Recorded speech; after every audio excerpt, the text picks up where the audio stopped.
C Joseph Vijay எனும் நான்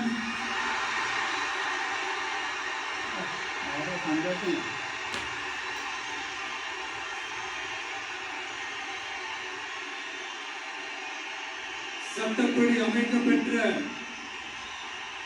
இந்திய அரசியல் அமைப்பின்பால் உண்மையான நம்பிக்கையும் மாறா பற்றும் கொண்டிருப்பேன் என்றும் இந்திய நாட்டின் ஒப்பில்லாத முழு முதல் ஆட்சியையும் உரிமையையும் நிலைநிறுத்துவேன் என்றும் தமிழ்நாட்டு அரசின் முதலமைச்சராக உண்மையாகவும் உளச்சான்றின்படியும் என் கடமைகளை நிறைவேற்றுவேன் என்றும் அரசியல் அமைப்பிற்கும் சட்டத்திற்கும் இணங்க அச்சமும் ஒருதலை சார்பும் இன்றி விருப்பு வெறுப்பை விலக்கி பலதரப்பட்ட மக்கள் அனைவருக்கும் நேர்மையானதை செய்ய